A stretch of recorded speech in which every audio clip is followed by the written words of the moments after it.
They fled the horrors of a civil war and finally found refuge in Canada. Now, a Toronto organization working with Syrian newcomers says it's encountered a disturbing trend. On average, one Syrian woman a week is coming forward to them to report being a victim of domestic abuse. Lee-Shanok has more. Some frontline staff helping settle those who fled the horror of war are hearing reports of violence here, behind closed doors. Many of them try to stay silent, as in many other cultures. I mean, even in the Canadian society, many women would stay in an abusive relationship for quite a long time before they disclosed.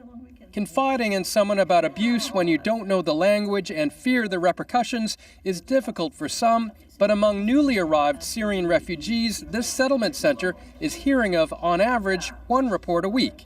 It often starts like this. He was upset, this has happened, so on and so forth, and that's an opening for the council to start asking questions. She says that after years of upheaval, of being in survival mode, some women are feeling safe enough to come forward.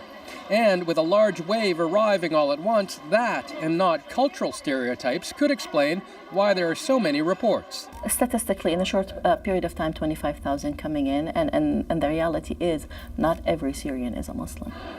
Those working with Syrian refugees say many are still suffering from the trauma of civil war and trying to adapt to life in a new country.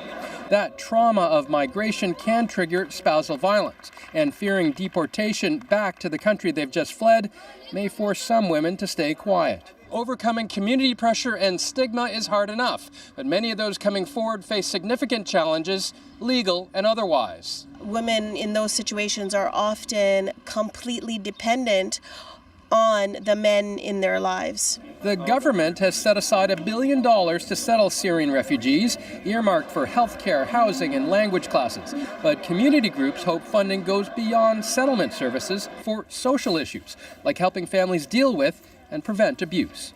Lee-Shanok, CBC News, Toronto.